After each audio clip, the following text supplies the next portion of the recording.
Hey guys, we're doing another unboxing video today. If you watched my unboxing video I did for this guy, the Stealth 600 Gen 2 Max, you already know the story, but for those who may have watched this video first because you're an anarchist and like to do things out of order, I don't know, whatever. This is the time of the year that I would normally either be at conference or be very close to going to conference in the next couple of weeks.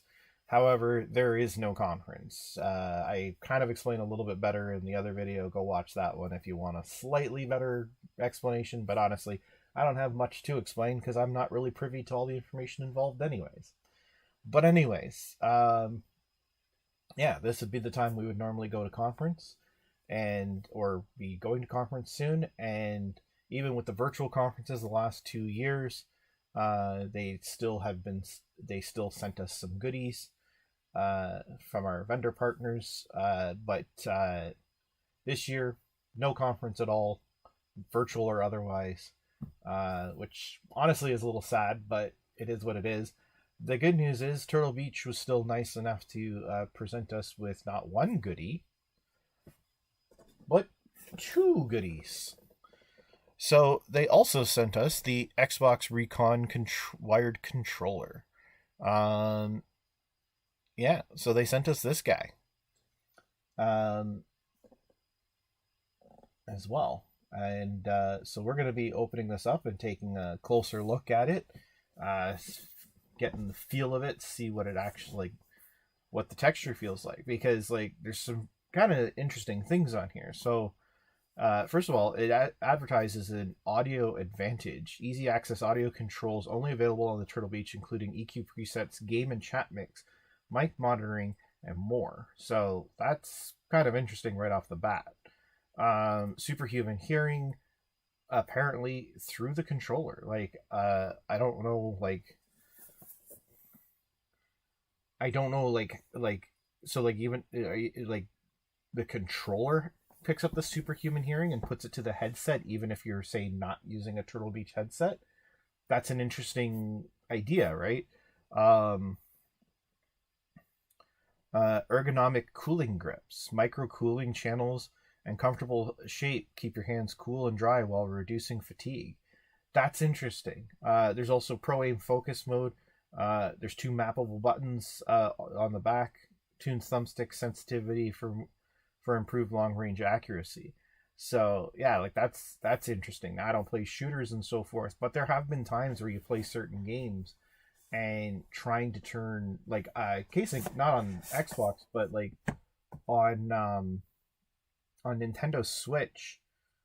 When you're if you've ever played Luigi's Mansion 3, there's the two different types of lights that you use with the buttons. I think it's the B and the Y. It's been a while since I played it, but um, and sometimes you have to, like, look around, which uses the right thumbstick while holding that button to have that particular light on. And that was really difficult to do. So I actually programmed the two light buttons into the back of a Zelda Pro controller I have that was made by, I want to say, Power A. And that actually made it a lot easier to do that. Now, the downside to that controller was it didn't have rumble. But some of the newer Power A controllers that are starting to come out do have rumble now, which is kind of good, right? Like, that's good. And I mean, I would assume this has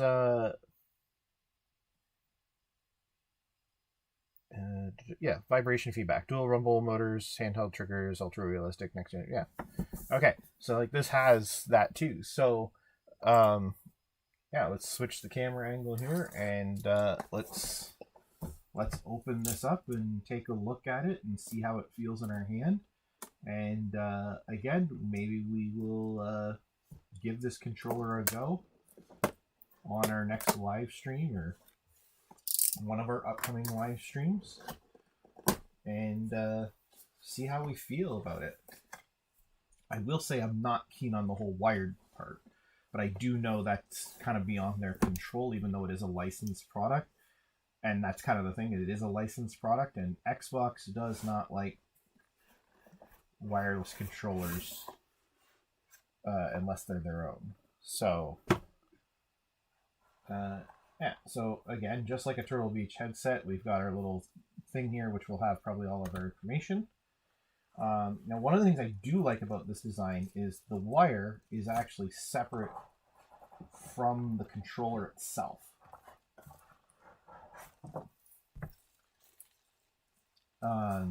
Which means that if you break the wire, you can just get a replacement wire.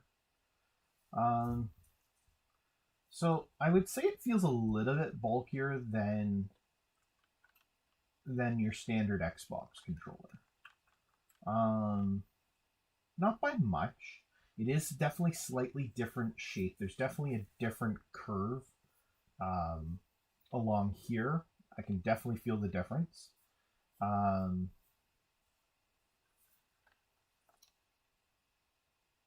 I'm curious about like how like these.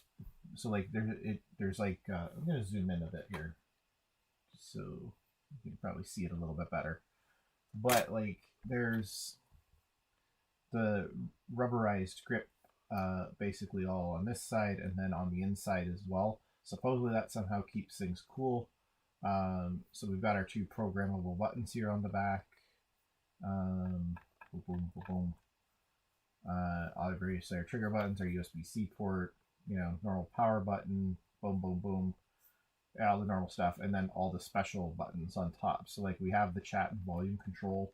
So it basically has a headset, a chat adapter built into it, which is kind of cool. Like that's definitely a solid idea. So yeah, so I'm thinking even if you're using a wired headset with this, it must then push the superhuman hearing through to the headset, which is actually kind of a neat idea if you're using like say the Recon 70 or something like that, which does not of course have that. And then of course you've got your USB-C cable. It's okay, so right off the bat I'm gonna give them huge points because it's got one of these awesome Velcro tie things on them, which I love these things. I wish all wires. Secondly, it's, as you can probably tell, it's a braided cable, which is awesome. And it's long. I'm going to say it's got to be a 10 foot. And actually, yes, it does say 10 feet on the box. So that is a nice long cable, which would be good for gaming. In most people's situation, a 10-foot cable is great. And yeah, just pops in there and you're good to go. And then you would have power, obviously, if you plug the other end in too. So yeah, but unfortunately it does not wirelessly transmit. I think that would be the only thing I would want to change on this, but I know that's kind of beyond Turtle Beach's control. That's more an Xbox decision not to allow that. Yeah, I don't know. I like the position. I do really like the position of where the. I'm gonna zoom out again but I do like it's hard to show you, but like if I flip this up, right there with my middle fingers is right perfectly. You can probably hear it clicking perfectly right on those programmable buttons, which is perfect. Like, yeah,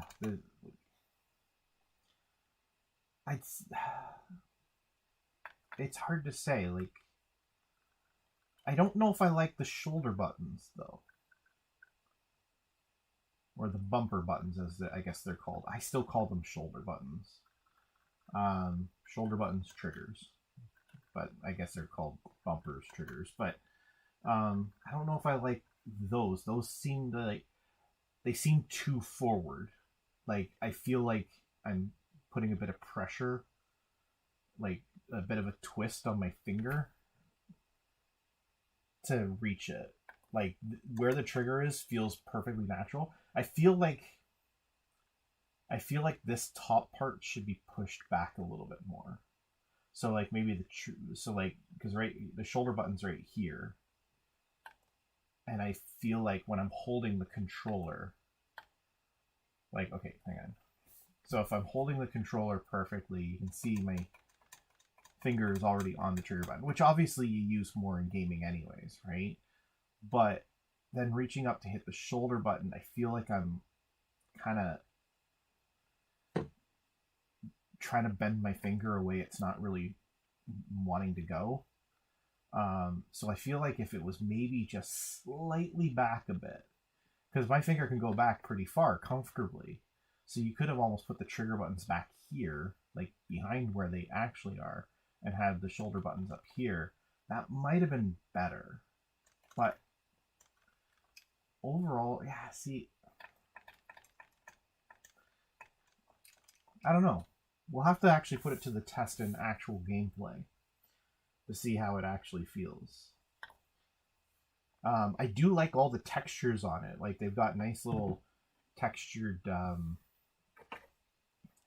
Oop, wrong way. I don't know how well you can see it. I know it's not focused very well, but like there's texture all on the trigger buttons. I think you can kind of see it there. Let's a little bit. There you go. That might be better. So like there's actually texture all along here and along the shoulder button as well. And again on the actual programmable buttons as well. I do like the texture on them. It definitely cuts down on the knowing where your fingers actually are. Like it makes it a little bit easier to know, like, okay, this is where my fingers are. Yeah. I mean, the analog sticks feel like normal Xbox analog sticks, so I wouldn't, obviously no issues there.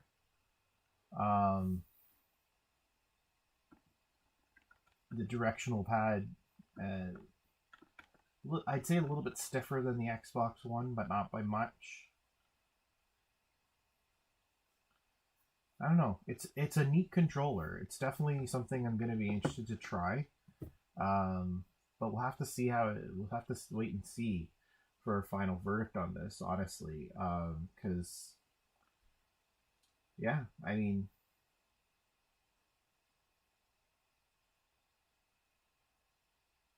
I can see a lot of potential with it, but if I'm being completely honest, there is definitely some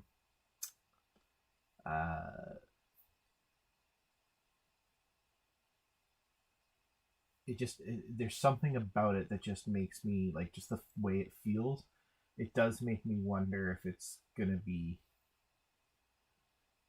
if its advantages are gonna outweigh its disadvantages, I guess. Assuming there is any disadvantages. Like, just from the way it feels right now, if I was to guess, I'd say, yeah, there's probably going to be a couple disadvantages to this controller over, like, a standard controller.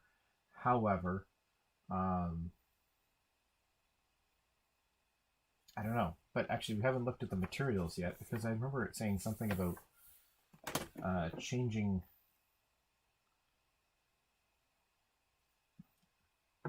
the torque or something, I thought.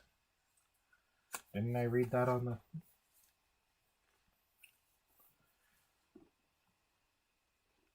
So on the inside, we got like all this here. It's got like basically a chart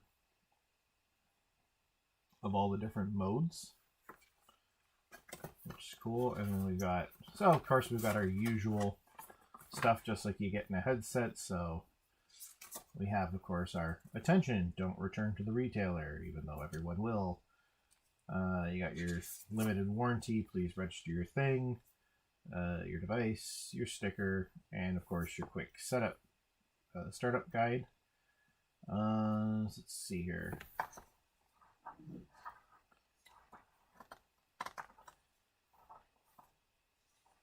Yeah.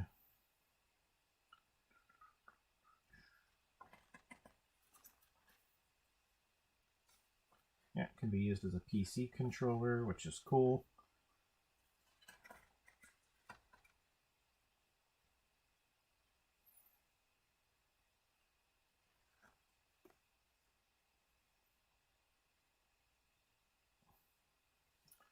You can map any of the controller buttons to the left and right quick action buttons.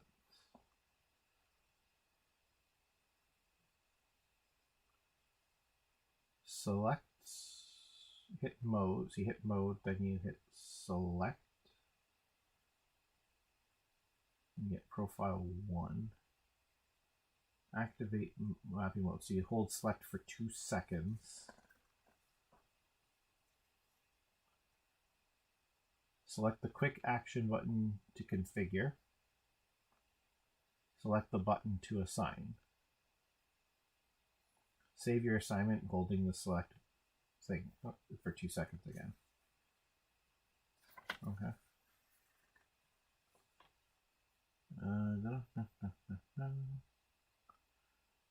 When the Pro Aim button is pressed and held, the sensitivity of the right stick will decrease to the set level. The higher the level,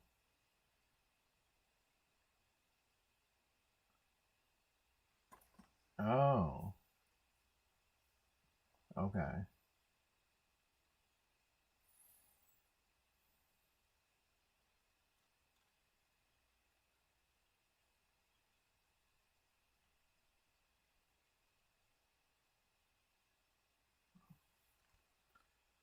That part's a little complicated. I don't know that I would ever use most of those features anyways, to be honest, though, because I mean, if you've ever watched my videos, you know I'm nowhere close to anything that would resemble a pro gamer. And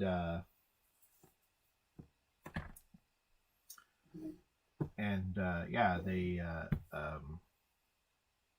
wow, brain fart.